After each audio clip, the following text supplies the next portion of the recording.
Welcome back to Neutrality Studies, everybody. My name is Pascal. Bienvenue à tous dans Neutrality Studies. Je m'appelle Pascal Lotaz et aujourd'hui, je discute avec Giles Chance, l'auteur des livres passionnants Doing Business in China et China and the Credit Crisis. Il s'apprête à publier un nouveau livre sur l'impact mondial de la Chine dans la technologie, la géopolitique et le nouvel ordre multipolaire. Je me suis dit que c'était un excellent sujet de conversation. Bienvenue, Giles. Thing to talk about. Giles, welcome. Pascal, well, thank you very much for having me. And I just want to, Pascal, merci beaucoup de m'avoir invité. Avant de parler un peu de moi, je voudrais dire que j'admire énormément votre plateforme. Je pense qu'il y a aujourd'hui un vrai besoin de plus en plus fort de vérité et de discussion authentique, sans aucune forme de censure. Malheureusement, on en voit maintenant aussi bien en Occident qu'en Chine. Donc je suis vraiment ravi d'être dans votre émission et très honoré d'être ici. Merci beaucoup de m'avoir accueilli. Thank you very much for having me. Thank you very much. Merci beaucoup. Yeah, thank you very much. Oui, merci d'être avec nous en ligne. Alors, parlez-nous un peu de vous, de votre parcours. Comment se fait-il que vous soyez aussi lié à la Chine et au monde des affaires là-bas? China and the business world there. I thought I'd better say a little bit about my background. Je me suis dit que je ferais bien de dire quelques mots sur mon parcours, parce que beaucoup de gens parlent de la Chine et de tout le reste, et c'est important de montrer qu'on sait de quoi on parle. Je me suis intéressé à la Chine, au départ, parce que j'ai rencontré une femme chinoise à la Banque mondiale, en 1984, à l'époque où j'y travaillais. Elle venait de Pékin, et à ce moment-là, il n'y avait pas beaucoup de personnes originaires de Chine continentale qui travaillaient aux États-Unis, ni même à la Banque mondiale. On s'est rapprochés, on s'est mariés à Londres 4 ans plus tard, et je suis finalement allé en Chine pour rencontrer sa famille, en avril 1988. J'avais alors 37 ans, et c'était la première fois que je mettais les pieds en Chine. I was then 37 years old, and that's the first time I went to China. And then from that, we developed. Et à partir de là, on a développé d'abord des activités, une entreprise très prospère qui conseillait des multinationales comme Boots, Marks & Spencer, Vodafone, Rolls-Royce et d'autres grands groupes britanniques et même européens en Chine jusqu'en 1995. On a aussi aidé beaucoup d'entreprises d'État chinoises parce qu'à vrai dire, au début des années 90, il n'y avait pratiquement pas d'entreprises privées en Chine à acquérir des technologies, à les acheter, je précise, en Europe et dans 1 ou 2 cas aux États-Unis. Tout ça a duré 6 ans, jusqu'au milieu de 1995. À ce moment-là, nous avions 2 jeunes enfants et j'ai décidé que diriger une entreprise d'une dizaine, peut-être 15 employés, tout en voyageant sans arrêt, n'était pas vraiment compatible avec le fait d'élever 2 petits-enfants.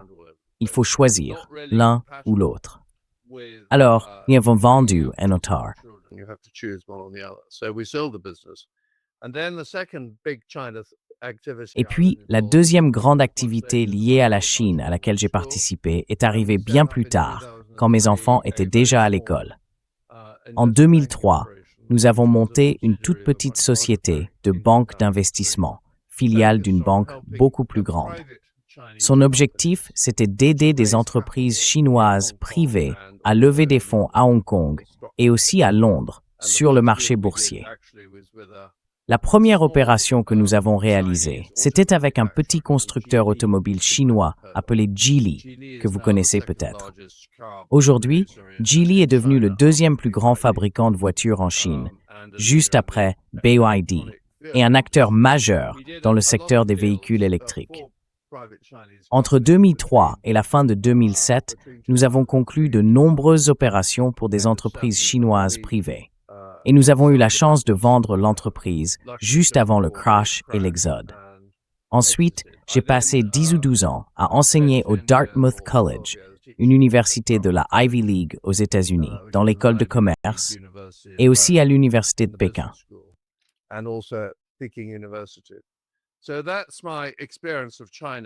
Voilà, c'est mon expérience de la Chine. Je l'ai vue vraiment au moment où elle commençait à se développer, quand l'économie était entièrement contrôlée par le gouvernement. L'émergence du secteur privé, C'est ça qui a vraiment créé l'économie chinoise moderne, avec bien sûr l'orientation donnée par Pékin, qui reste essentielle. J'ai donc vu tout ce processus jusqu'à l'apparition du secteur privé. Et ensuite, en tant que professeur ou professeur invité à l'université de Pékin, j'ai eu beaucoup de discussions avec mes étudiants et avec les autres enseignants sur leur vision du reste du monde et sur la façon dont ils voyaient la Chine elle-même. Donc je pense et j'espère que tout ça me donne une base solide pour les remarques que je vais faire et pour la discussion que nous allons avoir.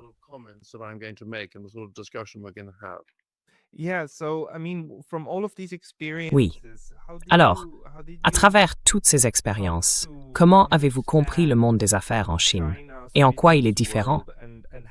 Et peut-être aussi comment il s'articule avec le modèle de développement chinois. Parce que sur les 30 dernières années, je pense que la Chine est tout simplement le modèle le plus réussi au monde pour avoir sorti 800 millions de personnes de la pauvreté et les avoir fait entrer dans la classe moyenne.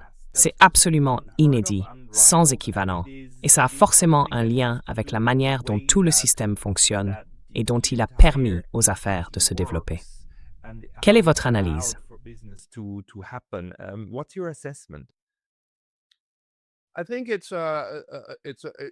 Je pense que c'est complètement le premier point de départ avec la Chine, ou d'ailleurs avec d'autres pays en dehors de l'Amérique du Nord et de l'Europe, c'est que la Chine est totalement différente de nous.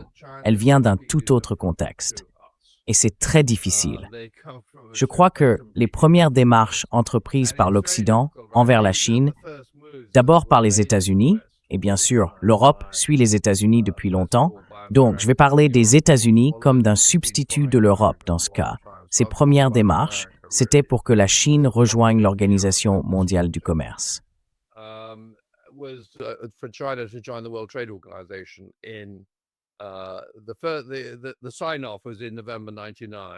La signature a eu lieu en novembre 1999 du côté américain et l'accord est vraiment entré en vigueur en 2001. Les États-Unis ont soutenu cette idée parce qu'ils pensaient que si la Chine rejoignait l'Organisation mondiale du commerce, si elle entrait dans un monde dominé par l'Amérique, alors elle finirait par devenir comme l'Amérique et qu'on pourrait l'intégrer dans le système américain. C'est ce qu'ils pensaient à l'époque. Ils se disaient, on fera de la Chine une démocratie libérale. C'est vraiment ce qu'on croyait à Washington en 1999, en 2001. Et je suis sûr que vous le voyez bien aujourd'hui. C'est comme ça qu'ils raisonnaient. Mais ce qu'ils n'avaient pas compris, évidemment, c'est que la Chine est totalement différente.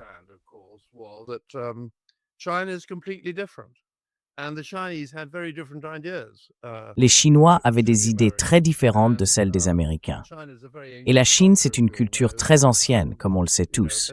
Au moins 5000 ans d'histoire écrite, et même plus si l'on remonte avant ça.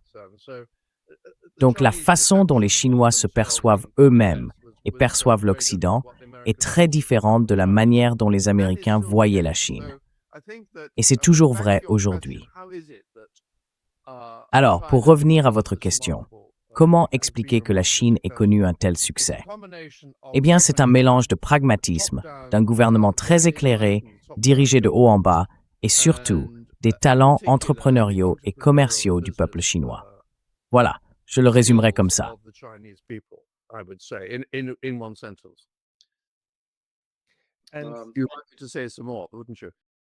Tu voulais encore ajouter quelque chose, non? Alors, petite pause très rapide, parce que j'ai été récemment banni de YouTube. Et même si je suis de retour, ça peut très bien se reproduire à tout moment.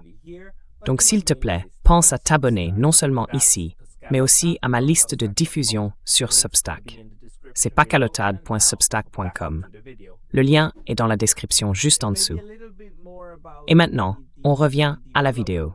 Peut-être qu'on peut parler un peu plus du modèle de développement qu'ils ont suivi.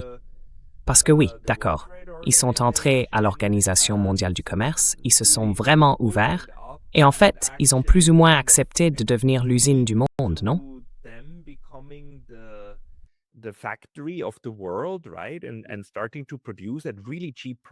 Et ils ont commencé à produire à des prix vraiment bas. Et pendant longtemps, vous savez, il y a eu quelques économistes qui disaient « Ah, les Chinois ont la pire part du marché. » Parce que, quand on regarde la fameuse courbe du sourire, celle qui montre où se crée la valeur ajoutée, eh bien, juste être l'atelier du monde, ça vous mène pas très loin. Mais non, en réalité, ça a mené la Chine très très loin. Et le pays s'est développé dans beaucoup de directions différentes. Vous, comment avez-vous perçu ça?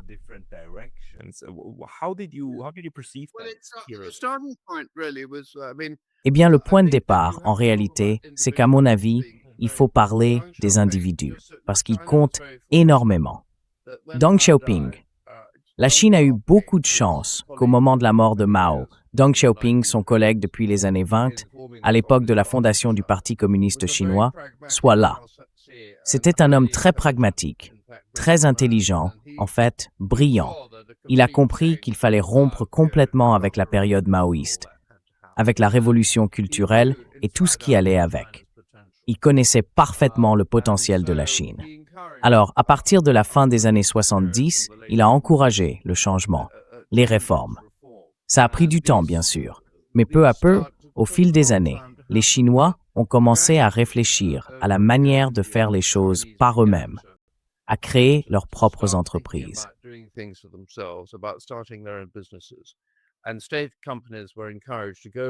Et les entreprises d'État ont été encouragées à partir à l'étranger, vers l'Amérique, vers l'Europe, pour acheter des technologies ailleurs, les ramener, les étudier et les appliquer.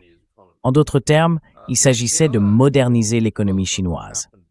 Un autre développement important, qui a commencé vraiment à la fin des années 70, début des années 80, c'est ce qui s'est passé dans la province du Guangdong, juste à côté de Hong Kong. Les Chinois de Hong Kong ont vu là une opportunité. Ils ont traversé la frontière, discuté avec les gens du Guangdong et ont monté des usines juste de l'autre côté pour fabriquer toutes sortes de produits très bon marché. Des chaussures, des chapeaux, des vêtements, ce genre de choses. Ils ont compris qu'il y avait là une main-d'œuvre presque infinie et à très bas coût.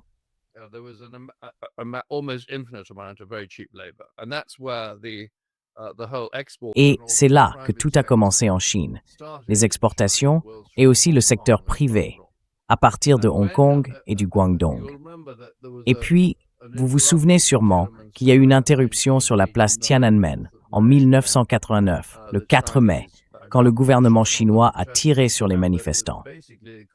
À ce moment-là, l'économie s'est pratiquement arrêtée pendant 2 ou 3 ans, parce que Deng Xiaoping avait peur de l'instabilité. Et les Chinois aussi étaient terrifiés. Mais plusieurs années plus tard, en 1992, il a fait une visite. Où est-il allé? Dans le sud-est de la Chine, au Guangdong. Et c'est là que la véritable révolution économique de la Chine a commencé. Il est descendu là-bas et il a déclaré d'une voix forte que 1000 fleurs s'épanouissent et que 100 pensées s'affrontent. Autrement dit, que chacun fasse et dise ce qu'il veut, et nous n'allons pas les en empêcher.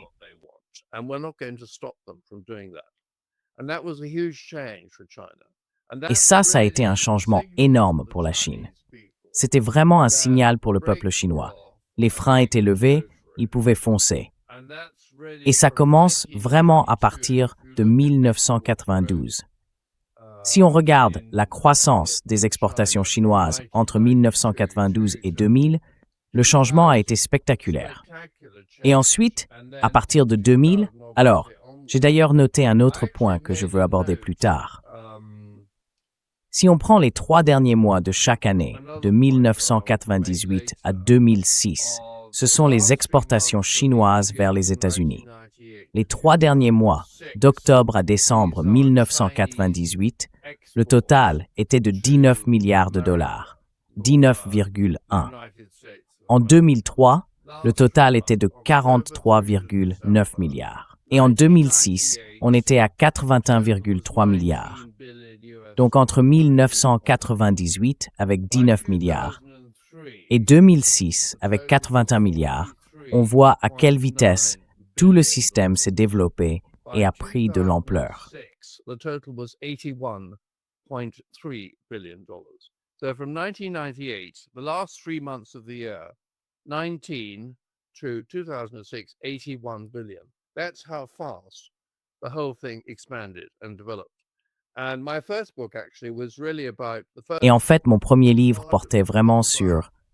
La première partie parlait de cette explosion extraordinaire des exportations chinoises vers le monde développé, en particulier vers les États-Unis. Ça a eu un impact énorme sur les niveaux de prix. Et d'ailleurs, c'est pour ça que le livre s'intitulait « La Chine et la crise du crédit ». Parce qu'après 2000-2001, ce qui s'est passé, c'est que Greenspan, qui était alors le gouverneur de la Banque centrale, donc le président de la Fed, très influencé par Bernanke, qui était à l'époque professeur à Princeton, pensait qu'il n'y avait pas assez de demande aux États-Unis. Il a donc maintenu les taux d'intérêt très bas pendant très longtemps, jusqu'en 2003-2004. En fait, il a été beaucoup critiqué à l'époque pour cette politique, notamment par des gens comme William White, qui était alors président de la Banque des règlements internationaux.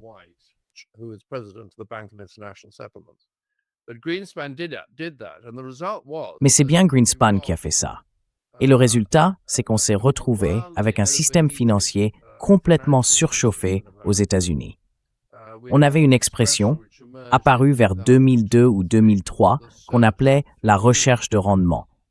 Les taux d'intérêt étaient restés très bas, autour de 1 ou 1,5% pendant longtemps. Du coup, les banquiers américains devaient inventer des produits financiers qui leur permettraient d'obtenir des rendements de 3, 4, voire 5%. C'est de là qu'est née toute l'industrie du subprime. Et dans le livre, je soutiens que la faible inflation des prix qu'on a observée aux États-Unis, du milieu des années 90 jusqu'aux années 2000, n'était pas due à une demande insuffisante, comme le pensaient Greenspan et Bernanke, mais qu'elle résultait en réalité de la mondialisation, et plus précisément d'un effet déflationniste.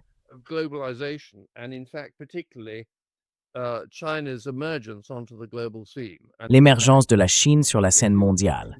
Et en fait, si on y pense à l'époque, avec sa population, la Chine représentait environ 20 à 25% de la population mondiale.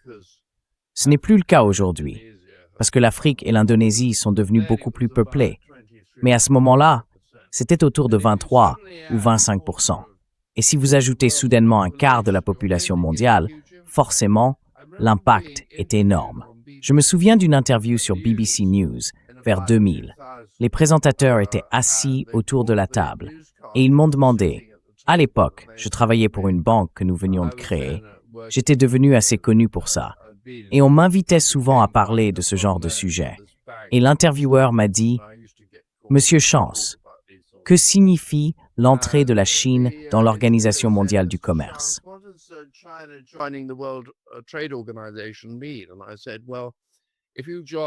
Et j'ai dit, eh bien, si vous réunissez environ un quart de la population mondiale avec le reste du monde, forcément, ça va avoir un impact énorme. Et les présentateurs ont dit ça, comme si je venais d'une autre planète. Ils ne pouvaient même pas commencer à comprendre ce que ça voulait dire. Et je pense que c'était justement le problème de messieurs Bernanke et Greenspan. Ils n'avaient absolument pas conscience de l'impact que l'Amérique avait à la fin des années 90 et au début des années 2000. Alors cette politique consistant à maintenir les taux d'intérêt bas pendant longtemps à cause d'un manque de demande, c'était une erreur. Et cette erreur a conduit à la crise du crédit. Et la crise du crédit a fini par mener à l'assouplissement quantitatif, ce qui a été une énorme erreur, une erreur monumentale. Pourquoi? Parce que ça a créé des niveaux d'endettement massifs aux États-Unis, en France, en Grande-Bretagne, en Italie. Et tous ces pays ont un ratio dette sur PIB largement supérieur à 100%, souvent entre 100 et 140%. Je crois qu'en Italie, on est autour de 150%.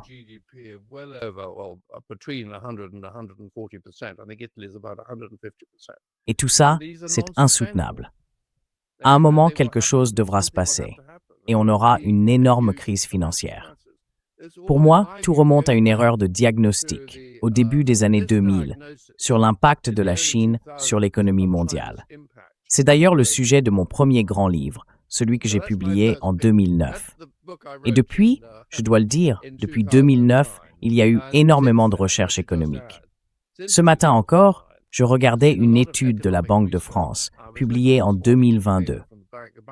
Aujourd'hui, c'est largement admis parmi les économistes que la mondialisation, autrement dit, l'intégration de la Chine dans le reste du monde, a exercé une pression significative à la baisse sur les prix, en Europe comme aux États-Unis.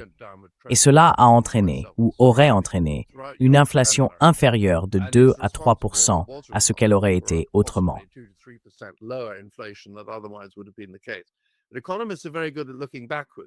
Mais les économistes sont très forts pour analyser le passé. Personne, à l'époque, en 2008, 9, 10, n'avait compris ça. Sauf moi, en fait, parce que je travaillais en Chine. J'avais vu tout ça se produire. J'ai fait mes études dans une école de commerce aux États-Unis. Et c'est pour ça que j'ai écrit le livre « La Chine et la crise du crédit ». En réalité, le livre explique que la Chine n'a pas provoqué la crise du crédit de manière délibérée. Mais sans l'arrivée de la Chine sur le marché mondial, cette crise n'aurait pas eu lieu et on n'aurait pas eu d'assouplissement quantitatif. L'autre problème, bien sûr, c'était messieurs Bernanke et Greenspan. Bernanke a fait sa thèse de doctorat à Princeton, ou à Harvard, je crois, sur la Grande Dépression du début des années 30, à une époque où les taux d'intérêt étaient restés trop élevés, trop longtemps. Et ça a rendu la dépression bien pire.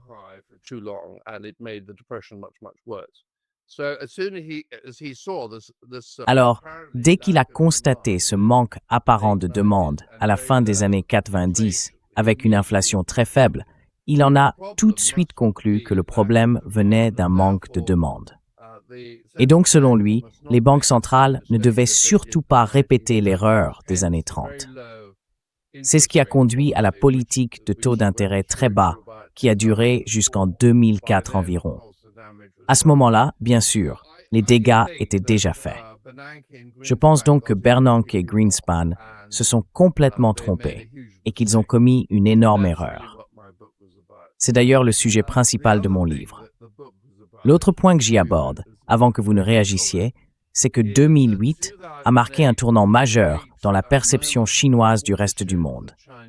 Jusqu'à cette date, les Chinois pensaient que suivre l'Amérique et l'Occident était la bonne voie pour eux.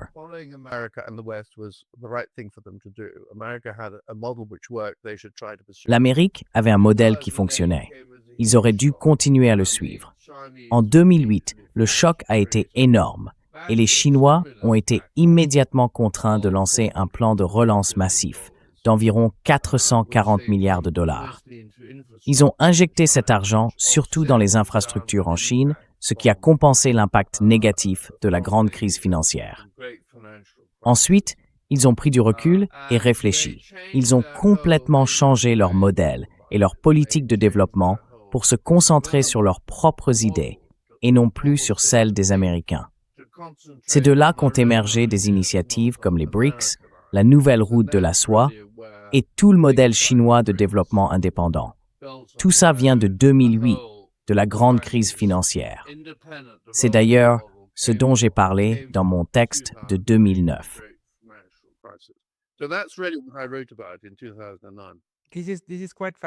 C'est vraiment fascinant. Donc la crise en Occident, la crise financière qui a commencé avec le choc Lehman, pour vous, c'est le signal d'alarme. C'est le moment où la Chine se dit « Non, attendez, il faut qu'on change de stratégie ». Et en fait, toute l'initiative de la nouvelle route de la soie, la ceinture et la route, et même l'intégration dans les BRICS, découle un peu de ce constat. Comme pour dire « Non, non, non, ce modèle n'est pas durable. Il faut autre chose, et il faut le construire, pas tout seul, mais avec d'autres. »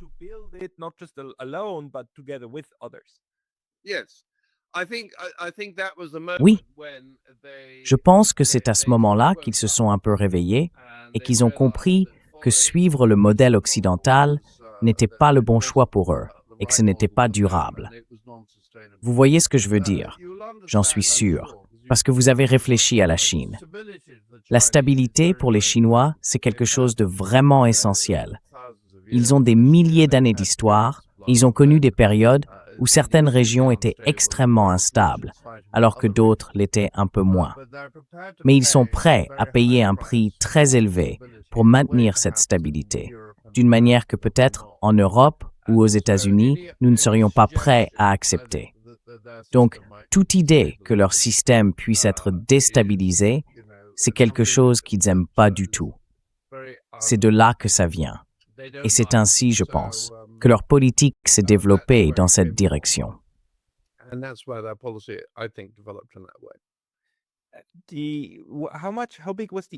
À quel point l'impact a-t-il été important quand, disons, je ne saurais pas dire exactement quand ça a commencé, mais à un moment, vers le milieu des années 2010, les États-Unis ont commencé à saboter systématiquement l'OMC, l'Organisation mondiale du commerce.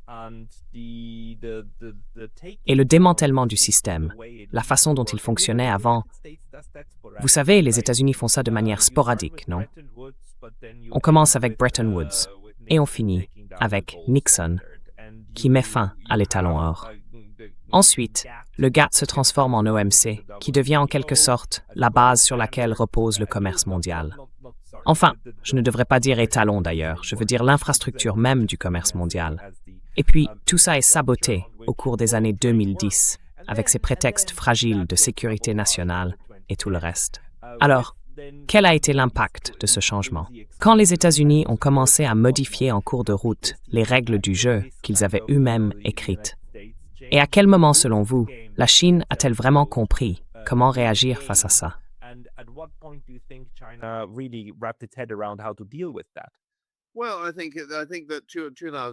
Eh bien, je pense que 2009 a été un vrai électrochoc. Ils ont compris qu'ils ne voulaient pas être soumis à ce genre de... Je me souviens, quand j'enseignais à la Business School de l'Université de Pékin, en 2009, j'ai discuté avec certains étudiants et des professeurs chinois à propos de tout ça. Je me rappelle très bien qu'ils disaient « Nous, on ne veut pas faire partie de ce système. Il est instable. Pourquoi ne pas simplement compter sur nos propres idées? » Oui. Je veux dire, la Chine, c'est une civilisation très ancienne. Ils en sont très fiers. Ils pensent qu'ils savent beaucoup de choses. Et en réalité, ils en savent beaucoup. Du coup, ils estiment pouvoir s'en sortir seuls. Ils n'ont pas besoin du modèle américain. Et les faits leur donnent raison. Nous, on essaie encore de comprendre que les Chinois ont inventé leur propre manière de faire les choses. Ce n'est pas la nôtre, c'est la leur. Mais ça fonctionne, et on a encore du mal à l'accepter. Pourtant, ça marche. Ils nous l'ont montré. C'est un système assez remarquable, très dirigé d'en haut, très centralisé, mais qui intègre aussi beaucoup de concurrence, une vraie compétition de marché entre différentes entreprises. Et ce mélange peut créer ou a créé une économie très dynamique. Malheureusement, je pourrais en dire un peu plus, si vous voulez, sur les raisons pour lesquelles sous Xi, les choses ne se passent pas aussi bien.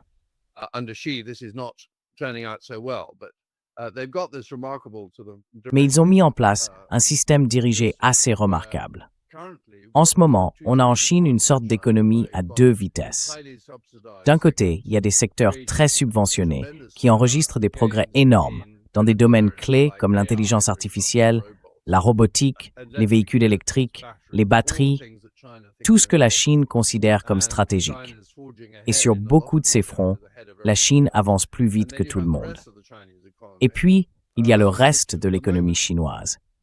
Elle fonctionnait très bien autrefois, quand on la laissait faire, mais sous Xi Jinping, ce n'est plus le cas. Il met la pression sur le secteur privé, qui est pourtant le grand moteur de la croissance et du dynamisme économique en Chine. Résultat, ça ne marche plus. Le reste de l'économie chinoise avance péniblement et il y a clairement un manque de dynamisme.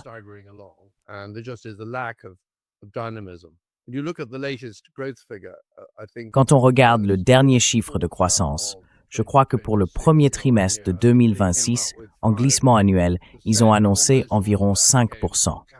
Presque tout ça vient des investissements en capital et de la croissance des exportations. La croissance des exportations en Chine est considérée, du moins par ce gouvernement, comme un moteur essentiel de la croissance. Mais si on regarde les déficits commerciaux que les États-Unis ont avec la Chine, avec l'Europe aussi, je crois que le déficit américain, je n'ai plus le chiffre exact en tête, mais il est énorme, quelque chose comme 200 et quelques milliards de dollars. C'est pareil avec l'Union européenne. Et en général, quand on a, disons, 100 milliards de dollars d'échanges commerciaux entre un pays et la Chine représente environ les 2/3 sous forme d'exportation chinoise et un tiers seulement sous forme d'importation chinoise. C'est un schéma qu'on retrouve partout et ce n'est pas soutenable.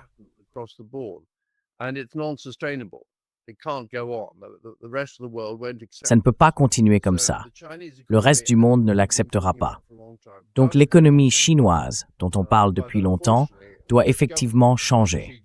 Mais malheureusement, ce gouvernement, sous la direction de Xi Jinping, n'est pas le bon pour mener ce changement. Pourquoi? Parce qu'il met énormément l'accent sur le renforcement et la préservation de la position du Parti communiste et, dans le cas de Xi Jinping, sur la préservation de sa propre position. Et cela passe avant la création d'une économie chinoise prospère et performante. Contrairement à Deng Xiaoping, qui se sentait très sûr de lui grâce à sa relation de longue date avec Mao, il n'avait pas à s'en préoccuper. Il a donc pu prendre les décisions audacieuses et risquées qu'il a prises. Ce n'est plus le cas aujourd'hui en Chine. C'est ce que je pense.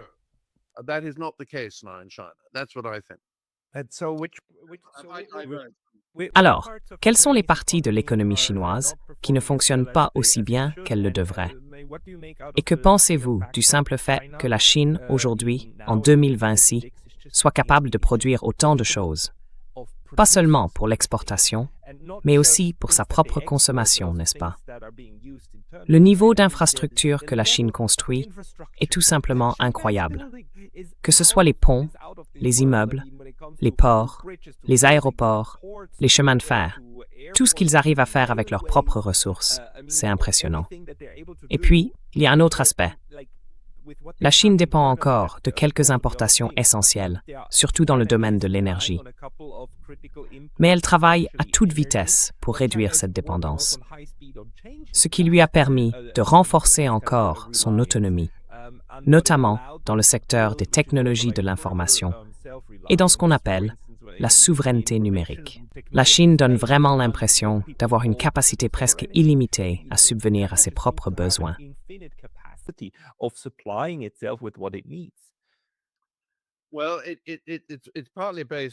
Eh bien, c'est en partie lié aux grands progrès économiques réalisés au cours des 20 ou 30 dernières années. Et la Chine a adopté, surtout sous Xi, une sorte de modèle dirigé d'en haut, avec des subventions pilotées par l'État concentrées sur certains secteurs. Mais en dessous de tout ça, si on regarde l'économie chinoise en utilisant la parité de pouvoir d'achat, ce que le FMI, le Fonds monétaire international et la Banque mondiale utilisent pour comparer les économies des différents pays. Je pense que c'est la bonne mesure parce qu'elle tient compte des différences de taux de change et de prix. Eh bien, selon cette mesure, la Chine est depuis plusieurs années la plus grande économie du monde et elle est maintenant nettement plus importante que celle des États-Unis.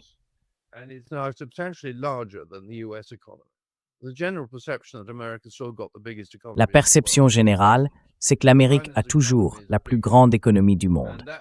Mais ce n'est plus le cas. L'économie chinoise est plus grande. Et c'est l'une des raisons pour lesquelles l'influence de la Chine est si énorme et qu'elle continue de grandir. D'ailleurs, c'est en partie le sujet de mon livre actuel, mon deuxième livre.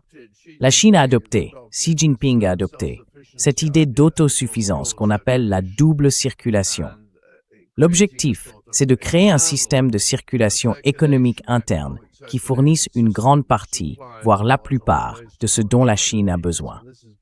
Et c'est une politique délibérée, mise en place depuis 3 ou 4 ans, parce qu'il veut réduire les moyens par lesquels son soi-disant rival ou ennemi, en particulier les Américains, pourraient nuire à la Chine.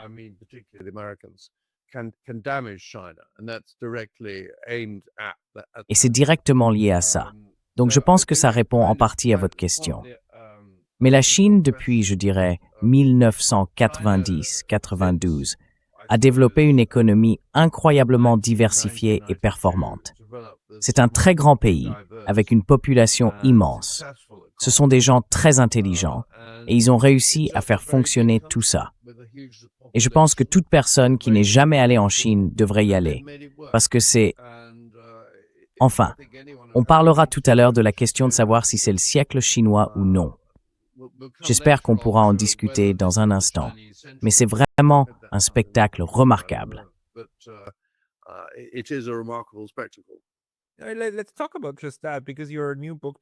Parlons-en justement, parce que ton nouveau livre, celui que tu es en train d'écrire, portera aussi sur la façon dont la Chine va influencer l'ordre multipolaire. Alors, comment vois-tu les choses? Je pense qu'il y a un malentendu assez répandu en Occident. On croit que parce que nous essayons de remodeler le monde à notre image, tout le monde, toutes les autres cultures, cherchent à faire la même chose de leur côté. Mais d'après moi, c'est pas ce que les Chinois cherchent à faire. Et toi, comment tu l'interprètes?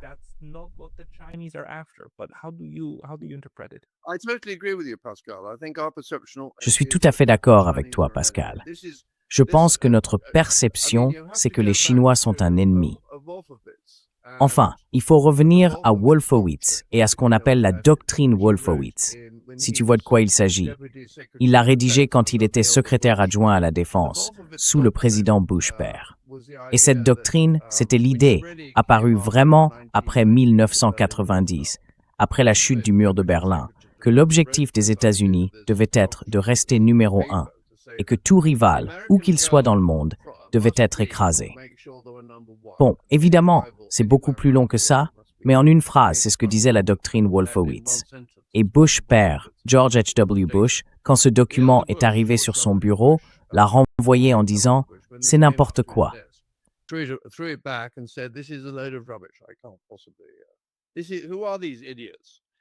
ne peux pas. Mais qui sont ces idiots? Après le 11 septembre, c'est devenu l'attaque contre l'Amérique, venue de quelque part, de Ben Laden, qui vivait en Afghanistan ou dans ce coin-là. Il a alors été beaucoup plus facile de convaincre l'élite américaine que finalement, cette stratégie de la doctrine Wolfowitz, l'Amérique d'abord, partout, devait s'imposer. C'est de là que tout est parti. Ça vient de la doctrine Wolfowitz, qui, à mon avis, a ensuite été utilisée par Wolfowitz lui-même, qui était sioniste, pour démolir les ennemis d'Israël. Mais bon, on ferait peut-être mieux de ne pas se lancer sur ce sujet, parce que c'en est un tout à fait différent. Et ça risquerait d'amener pas mal de vos auditeurs à envoyer des messages désagréables.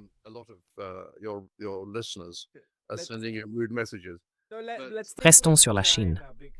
On pourrait aussi parler du sionisme, bien sûr, mais restons concentrés sur la Chine.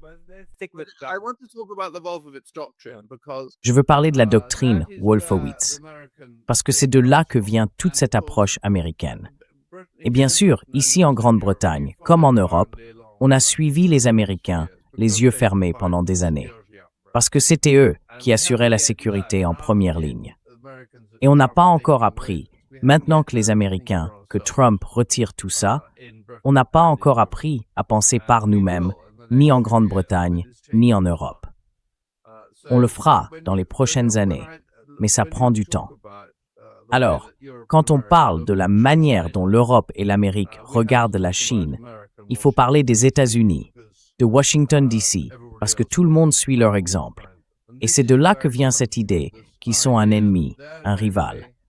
Donc, il faudrait s'en débarrasser, ce qui me paraît une façon de penser assez incroyable. Mais c'est bien de là que ça vient. Voilà, je reviens simplement au point que vous avez soulevé.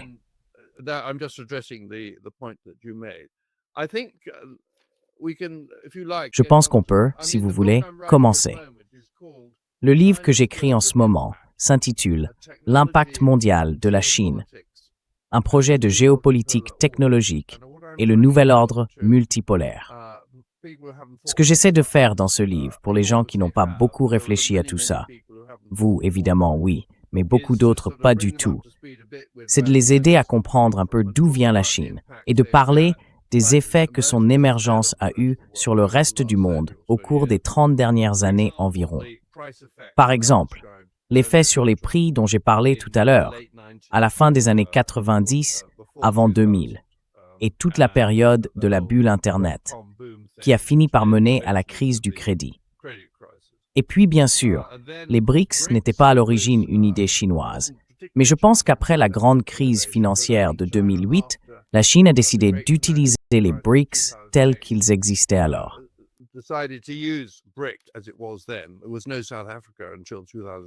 Il n'y avait pas encore l'Afrique du Sud avant 2011, mais la Russie, l'Iran, la Chine et le Brésil formaient déjà un ensemble. Puis, en 2013, est arrivée l'initiative des nouvelles routes de la soie, qui a eu un impact énorme, par exemple en Asie du Sud-Est, en Afrique et un peu partout dans le monde. C'est quelque chose qu'on ne voit pas beaucoup en Europe ou en Amérique, ni d'ailleurs là où vous êtes, à Kyoto, je suppose. Mais cette initiative a eu, et aura encore un impact économique et géopolitique considérable, impliquant des milliards de dollars et une multitude de projets. Un autre effet que je trouve vraiment important en Occident, aux États-Unis, au Canada et en Europe, c'est l'arrivée massive d'étudiants chinois dans nos écoles et nos universités.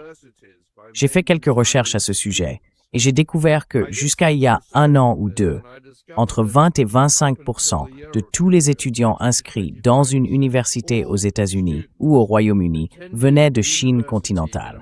C'est un chiffre extraordinairement élevé. C'est 20 à 25%.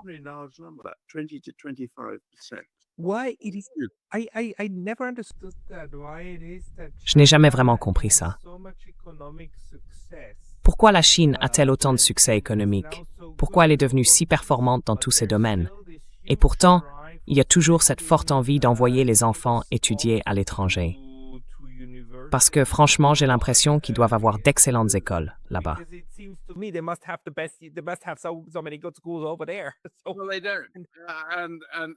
Eh bien non, ils ne le font pas. Vous enseignez à Kyoto, donc vous savez très bien de quoi je parle. Je veux dire, je suis sûr que Kyoto est l'une des meilleures universités, certainement au Japon et probablement en Asie. Mais en Asie, et surtout en Chine, j'aimerais savoir ce que vous en pensez en tant que professeur à Kyoto. Quand j'ai enseigné à des étudiants de licence, de master et en MBA à Pékin, à l'université de Pékin, j'ai trouvé que le système éducatif chinois est remarquable pour apprendre. Ce qu'il apprend surtout, c'est à lire tous les livres très vite, à tout mémoriser et au moment de l'examen à tout recracher. Mais l'idée de penser de manière indépendante, de réfléchir par soi-même et de tirer ses propres conclusions, ce n'est pas quelque chose que le système éducatif chinois enseigne très bien. Et ça remonte aux examens de la fonction publique méritocratique, instaurés par le premier empereur il y a des milliers d'années.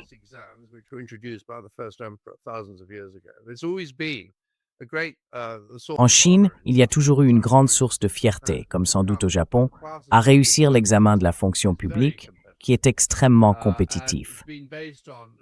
Cet examen repose sur la lecture de textes et leur restitution mot pour mot. On n'y encourage pas vraiment la réflexion personnelle.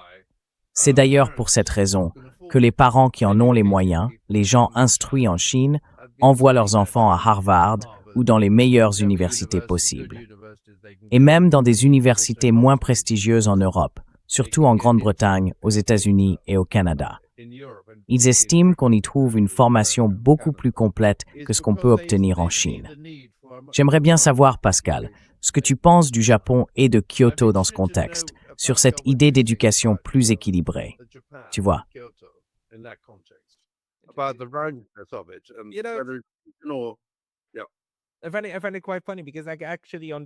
Je trouve ça assez amusant, parce qu'en fait, dans ce domaine, le système éducatif japonais ressemble beaucoup plus au système chinois. Il est aussi davantage orienté, surtout jusqu'au lycée, vers l'apprentissage par mémorisation, plutôt que vers l'apprentissage par la production. C'est pour ça que une bonne partie de la formation qu'on essaie de donner aux étudiants à l'université consiste justement à déconstruire un peu cette approche et à leur dire non, maintenant, il faut vous préparer à la phase de production de savoir, ce qui demande un tout autre ensemble de compétences, y compris bien sûr la présentation, la dialectique et tout ce qui va avec. Mais le système scolaire, lui, reste plutôt tourné vers la mémorisation. the school system itself is geared more toward that. Yet also in Japan, you have Au Japon aussi, il y a un très grand nombre d'étudiants chinois qui viennent dans les universités. D'ailleurs, beaucoup de programmes japonais essaient de s'adapter à cette réalité. Évidemment, parce que les universités manquent d'étudiants, avec la baisse très marquée du taux de natalité. L'enseignement de l'anglais, lui aussi, ne vise plus seulement les États-Unis, le Royaume-Uni ou l'Europe, mais aussi les étudiants chinois qui n'ont pas appris l'anglais auparavant. Cela dit, il faut reconnaître que beaucoup d'étudiants chinois apprennent et étudient aussi en japonais. Ils sont bien meilleurs pour apprendre le japonais que les Nord-Américains ou les Européens. Donc on a ici un vrai mélange, mais ça montre clairement le dynamisme qui vient de la Chine. That comes out of China. I was wondering, though, what all of this then does. Je me demandais justement ce que tout cela provoque en ce moment dans le secteur des affaires en Chine. D'un côté, il y a ces 30 années de développement. De l'autre, d'immenses attentes pour l'avenir. Est-ce que vous craignez un peu que l'ascension fulgurante de la Chine sur le plan économique crée aussi des attentes pour l'avenir qui seront peut-être difficiles à satisfaire? On sait qu'en Chine, beaucoup de gens occupent des emplois très exigeants, qu'ils ont du mal à suivre le rythme et que certains finissent par démissionner. Alors, comment voyez-vous l'évolution de la situation à l'intérieur du pays aujourd'hui? Inside China develops. This point about it's very difficult to pluck a solution out of the air and say this is what. C'est très difficile de sortir une solution du chapeau et de dire « voilà ce qu'il faut faire » ou « voilà ce que vous devriez faire ».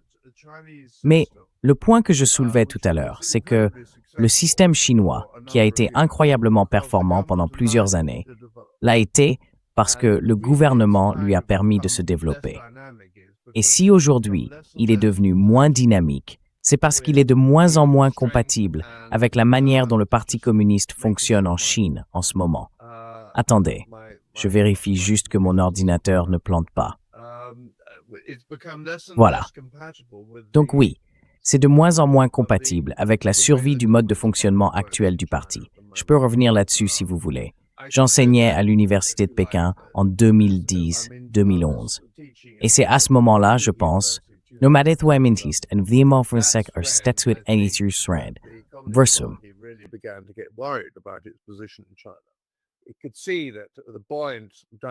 On voyait bien que cette économie florissante et dynamique faisait émerger des mégastars comme Jack Ma ou encore le fondateur de BYD et beaucoup d'autres entrepreneurs qui avaient gagné des milliards. Ces gens-là sont devenus des modèles pour les Chinois. Le parti n'a pas aimé ça, parce qu'il voulait être lui-même le modèle. Et ce que Xi Jinping a fait depuis qu'il est président, donc depuis une dizaine ou une quinzaine d'années, c'est remettre le parti au premier plan. Et ça veut dire à des gens comme Jack Ma, si tu ne restes pas dans la ligne, tu finiras en prison. On l'a bien vu, non? Et c'est là tout le problème en Chine aujourd'hui. Le parti, tel qu'il fonctionne actuellement, est une économie dynamique qui a développé sa propre demande, la demande des consommateurs, la demande d'investissement, en dehors de l'investissement public. Eh bien, tout ça repose sur un système beaucoup plus ouvert et plus souple.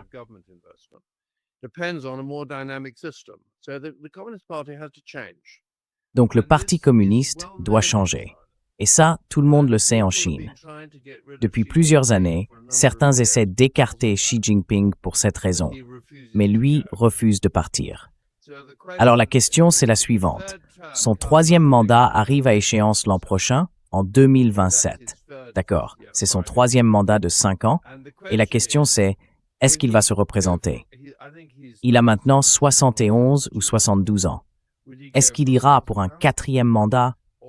Ou bien est-ce que les forces extérieures, menées par des figures comme Hu Jintao, l'ancien président, et Wen Jiabao, l'ancien premier ministre, réussiront à le faire partir et à placer quelqu'un d'autre? Quelqu'un capable de gérer ce changement au sein du parti, en cohérence avec un système économique plus dynamique, plus tourné vers l'avenir? Ou bien Xi Jinping restera-t-il au pouvoir et continuera-t-il à réprimer la société chinoise? C'est l'une des grandes questions du moment. I've had discussions on this channel, with people who are also J'ai eu des hardcore discussions sur cette chaîne, vous savez, avec des gens qui disaient aussi qu'il existe encore, au sein du parti et de tout l'appareil d'État, différentes tendances. Certaines restent plus fidèles, disons à l'héritage maoïste, plus dogmatiques, plus idéologiques. Et puis comme l'a dit Zheng Zhang, il y a la tendance des dongistes, ceux qui sont plus tournés vers les affaires, plus concentrés sur la manière d'augmenter le commerce avant tout, plutôt que sur l'idéologie d'abord et le commerce ensuite. Est-ce que vous voyez aussi cette dualité, ou est-ce que vous l'avez déjà observé, cette sorte de deux âmes à l'intérieur du système? These two parts of the soul. Oui, tout à fait. Il y a une énorme bataille, et cette bataille dure depuis un bon moment. Xi Jinping a utilisé la lutte contre la corruption comme une arme, et il s'en est servi pour écarter, emprisonner ou même faire tuer ceux qui s'opposent à lui. Ils ont juste... La dernière personne, c'était un ancien membre du comité permanent du Politburo, le général Zhang, chef de l'armée populaire de libération en Chine. Il est aujourd'hui en prison pour corruption. Et il mène une vaste purge au sein des plus hauts niveaux de l'armée. Parce que tous ces gens voient bien ce que je viens de dire. Xi a fait son temps. Il n'aurait pas dû rester plus de 10 ans. Et il est temps qu'il parte. Il faut quelqu'un d'autre, quelqu'un de différent. C'est un peu comme quand on parle du président Trump. On veut un autre type de dirigeant. Il n'est pas la bonne personne. Mais aux États-Unis, c'est plus facile de le remplacer. Il suffit d'attendre 2 ou 3 ans. En Chine, Xi a rendu les choses beaucoup plus compliquées.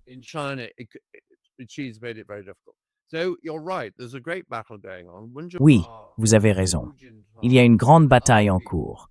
Wen Jiabao, Hu Jintao et d'autres personnes ont encore beaucoup de pouvoir, parce que Hu Jintao a été président pendant 10 ans et Wen Jiabao, à mon avis, a été un très bon Premier ministre. Il garde donc une influence importante et on verra bien ce qui va se passer. Je pense que la grande question, le 27 octobre, lors du prochain congrès, je crois que c'est le 19e congrès du Parti communiste, c'est de savoir si Xi Jinping va réussir à obtenir un nouveau mandat de 5 ans ou non. S'ils parviennent à placer quelqu'un d'autre, je pense qu'un bon choix serait un certain Hu Chunhua, qui a été mis un peu de côté pour devenir vice-président du CCPIT. C'est en quelque sorte un poste sans réelle importance.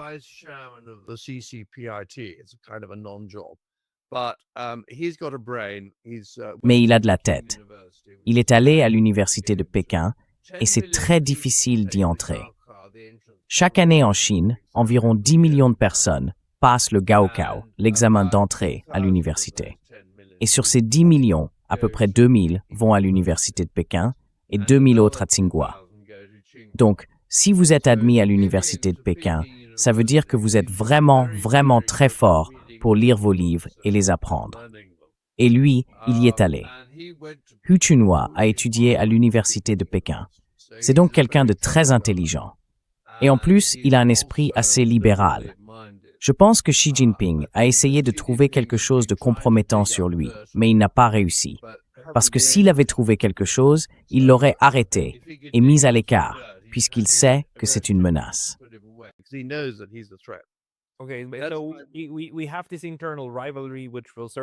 Nous avons cette rivalité interne qui va certainement continuer. Et il faut bien le dire, la politique n'est pas le milieu le plus propre qui soit. Mais si on regarde la façon dont la Chine a appris à gérer ses relations avec les États-Unis, il y a plusieurs choses qui m'ont vraiment surpris ces 1 ou 2 dernières années. D'abord, la Chine a su rester très ferme face à l'idée des droits de douane imposés par les États-Unis.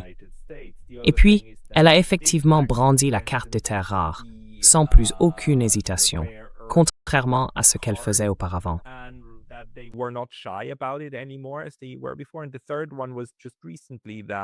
Et le troisième point, c'est tout récent.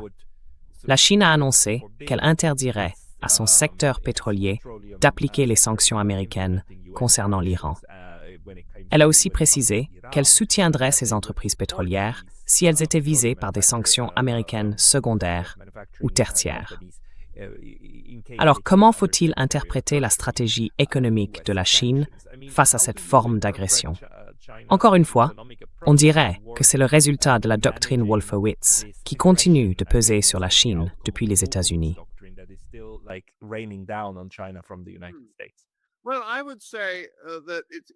Eh bien, je dirais que c'est à peu près exactement ce que vous venez de dire. Je pense que la Chine préférerait, comme vous l'avez mentionné tout à l'heure, être amie avec tout le monde. Ce n'est pas aussi simple que ça, bien sûr, parce que la Chine, comme nous tous, sait qu'on est très différents les uns des autres et qu'il y aura forcément des désaccords. Mais aller tuer des gens ou attaquer des pays, ce n'est pas la bonne voie. La Chine préférerait une approche plus diplomatique. Et comme je l'ai dit, je crois dès le début, si on commence à réfléchir maintenant à la direction que tout cela va prendre, ce qui, je pense, intéresse tout le monde, il y a eu plusieurs prévisions. Pour ma part, je pense qu'il y aura un problème financier.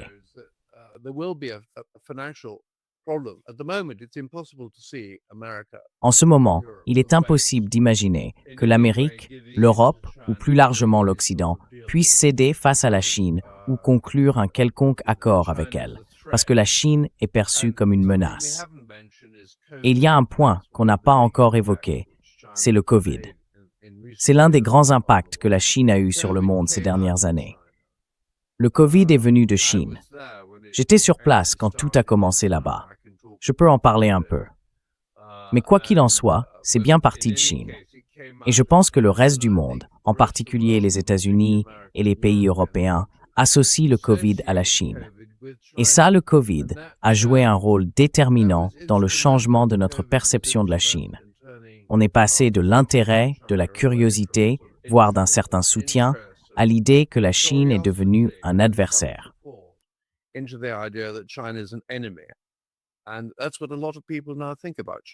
Et c'est ce que beaucoup de gens pensent maintenant de la Chine. Ils se disent que c'est une mauvaise nouvelle, qu'on ne devrait pas faire affaire avec eux. Mais la réalité, c'est que la Chine est là. Et je crois que du point de vue chinois, un monde connecté et pacifique sert leurs intérêts pour deux raisons.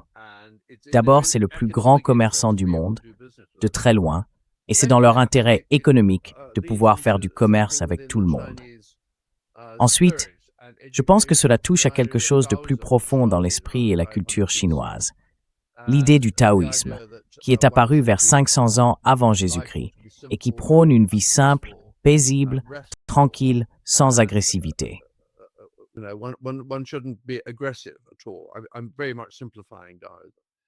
Je simplifie beaucoup, bien sûr. Le bouddhisme aussi, c'est quelque chose qui influence la plupart des Chinois, consciemment ou inconsciemment, le plus souvent inconsciemment, à travers trois courants de pensée. Il y a le bouddhisme, le taoïsme et le confucianisme. C'est un peu comme en Europe.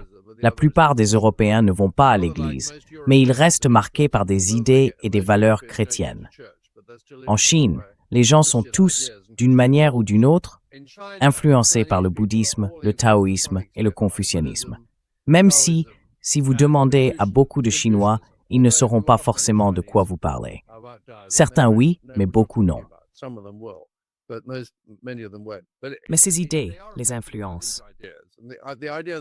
L'idée que le monde devrait être pacifique et connecté n'est pas seulement avantageuse pour des raisons économiques. Je dirais que c'est aussi bénéfique pour des raisons culturelles.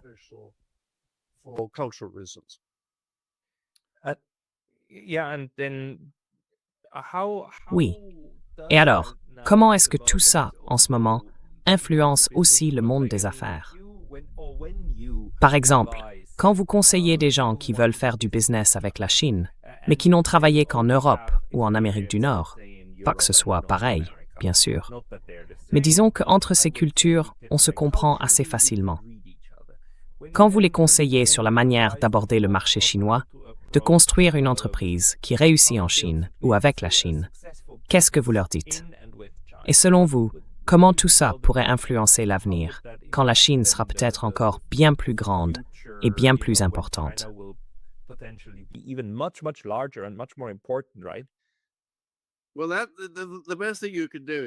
Eh bien, La meilleure chose à faire, c'est d'acheter ce livre.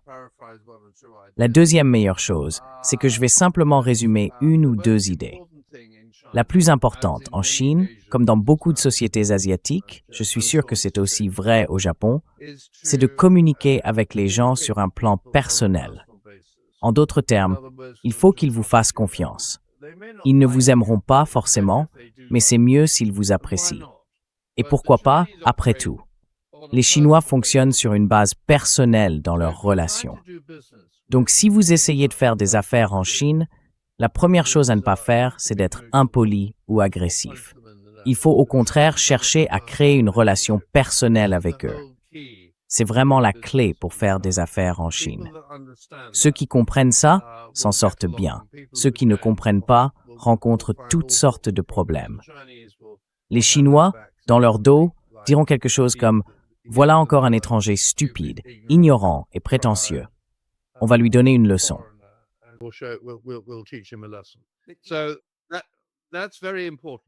C'est donc très important.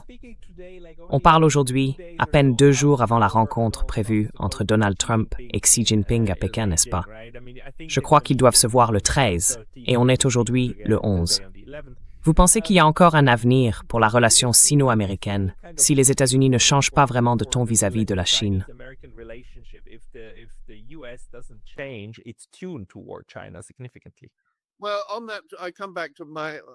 Eh bien, sur ce point, je reviens à mon idée. Pour moi, c'est économique.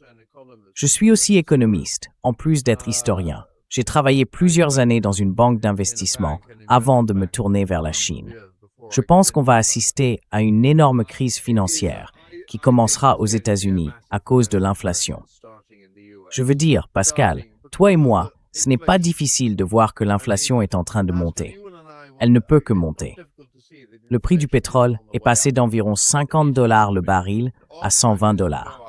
Et les produits dérivés du pétrole, on les retrouve partout, le plastique et tout le reste. Sans parler de la nourriture, sans parler des engrais, la pénurie d'engrais, la hausse des prix alimentaires et ainsi de suite. L'inflation va forcément grimper et elle va commencer à le faire d'ici un mois. On commencera à en voir les effets dans un mois ou deux. Passer de 2 ou 3% à 5, 6, voire 8 ou même 10% d'inflation annuelle.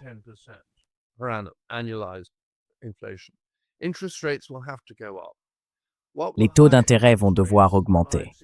Mais que vont provoquer des taux plus élevés, 5, 6, 7%, sur les paiements d'intérêt de la dette que le système américain doit absolument honorer? L'an dernier, ces paiements représentaient 1 000 milliards de dollars. Et c'était avec des taux encore relativement bas. Le système ne tiendra pas. C'est inévitable. Je veux dire, si on y pense, le budget de la défense des États-Unis l'an dernier, c'était environ 800 milliards de dollars. Et les paiements d'intérêt sur la dette publique américaine, eux, atteignaient 1 000 milliards. Et je ne parle même pas de la dette privée, qui est énorme. Toute cette dette non publique, les fonds spéculatifs qui s'empruntent entre eux, les bilans remplis d'actifs échangés, dont la valeur réelle est parfois incertaine. Tous les 20 ou 25 ans, c'est comme ça que le système fonctionne.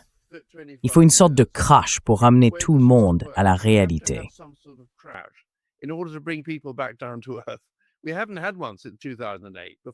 On n'en a pas eu depuis 2008. Avant ça, c'était en 1987. J'étais alors gestionnaire d'investissement, donc je m'en souviens très bien. En 2008, je travaillais déjà avec la Chine. J'avais écrit ce livre. Et puis je pense à 1970, 73, 74. On en attend un autre. Et s'il y a un crash, ce que je crois probable, comment l'Amérique envisagera-t-elle son amitié avec la Chine?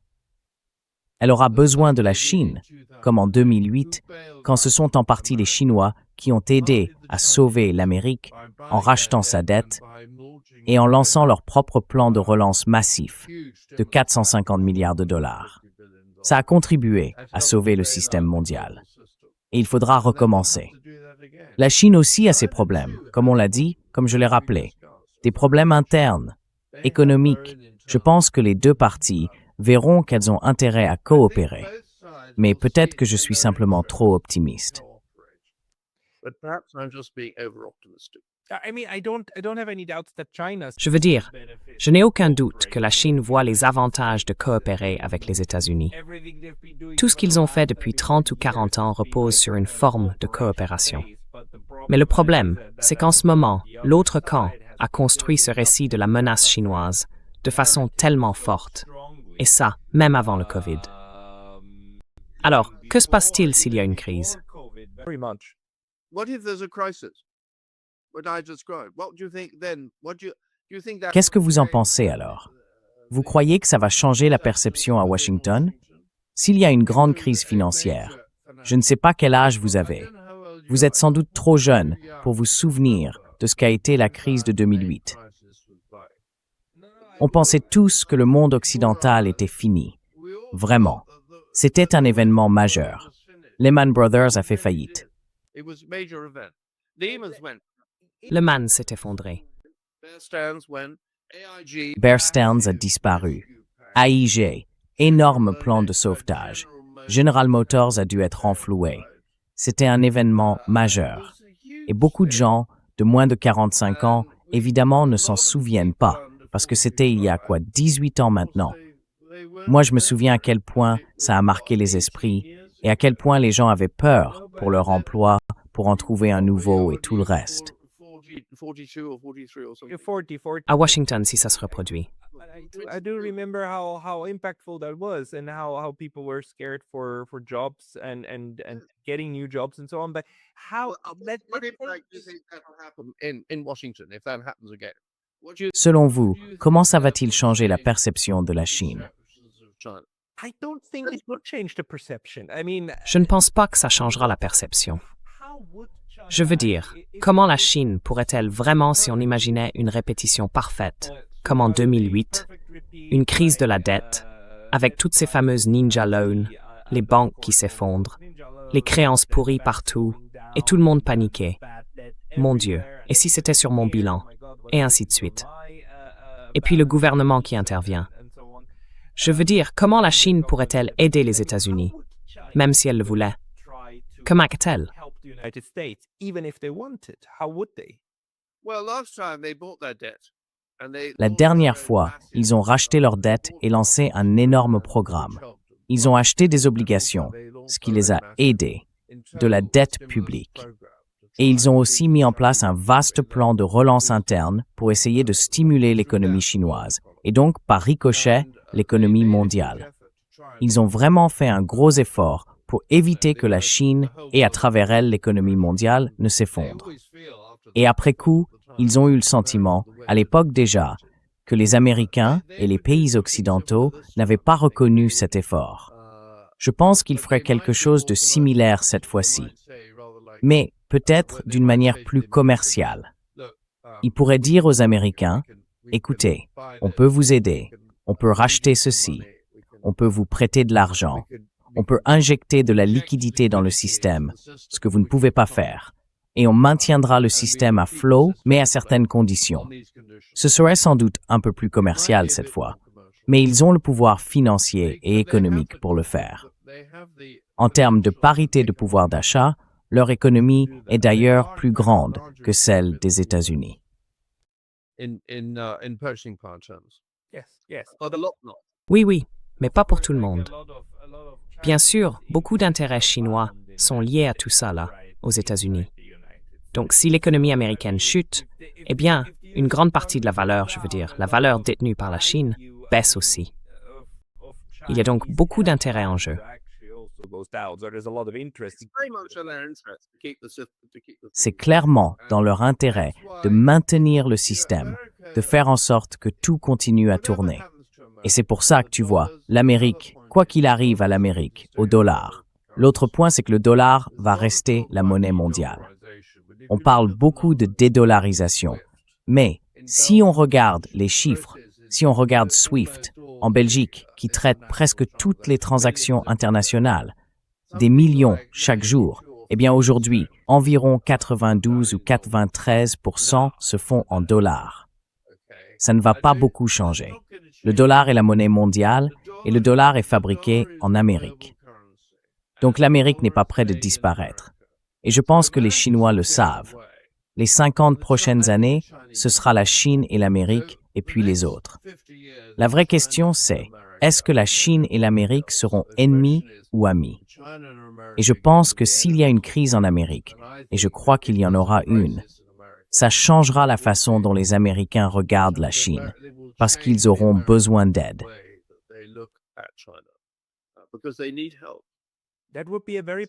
Ce serait une réaction très positive. Giles, tu es en train de défendre l'idée d'un grand crash économique, comme s'il fallait presque l'espérer pour éviter la guerre qui pourrait arriver s'il n'y en avait pas.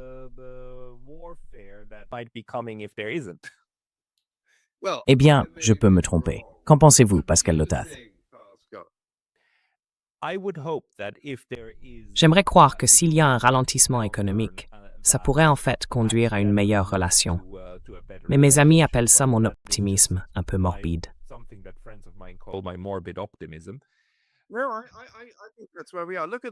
Non, je pense que c'est bien là où on en est. J'ai un très bon ami, plus âgé que moi, qui a travaillé toute sa vie chez Morgan Stanley.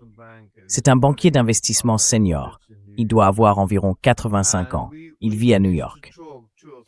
On avait l'habitude de se parler 2 ou 3 fois par semaine, de l'Amérique et de la Chine, jusqu'à ce différend commercial, l'an dernier, en septembre ou en octobre. À ce moment-là, la Chine a sorti la carte des terres rares, et ça a complètement déstabilisé les Américains. Et Trump, enfin, avec un grand T et un petit T. C'était pas un jeu de mots, mais ça l'est devenu.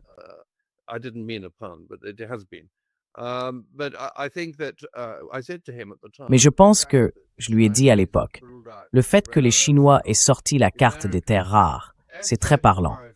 Le chasseur américain F-35 utilise environ 400 kilos de terres rares. On ne peut pas construire d'avions de combat américains sans ces matériaux. Et la Chine en détient presque la totalité. Donc, il faut bien faire un accord. Et regardez, comme ça a changé la relation entre les États-Unis et la Chine. De temps en temps, il faut qu'il se passe quelque chose comme ça. Un événement qui donne un coup sur le nez de l'Amérique et lui fasse comprendre qu'elle doit rester raisonnable, qu'elle fait partie d'un monde plus large et pas seulement d'un film hollywoodien.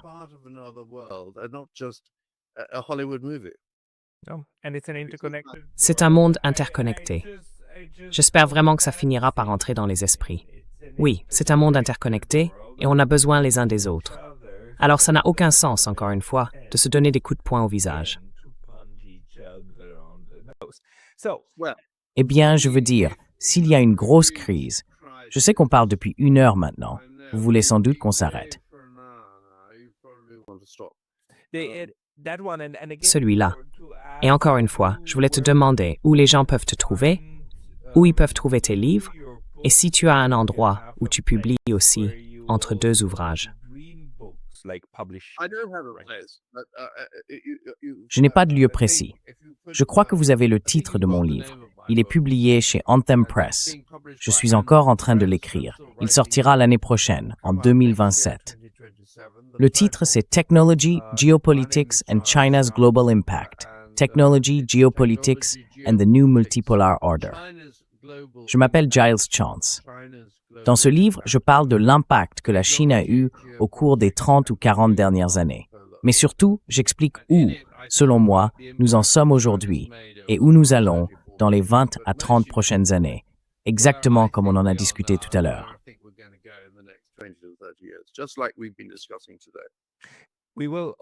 Bien sûr, on parlera à nouveau de ton livre quand il sera sorti.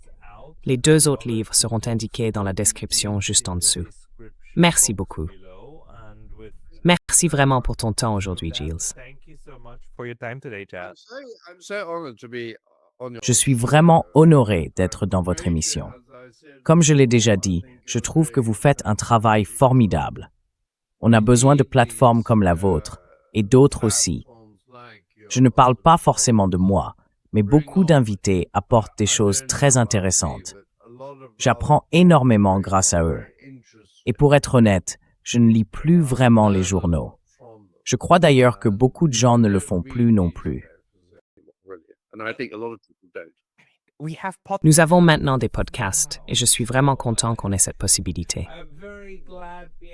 Giles Chance, merci beaucoup d'avoir pris le temps de nous parler aujourd'hui. Thank you so much for your time today.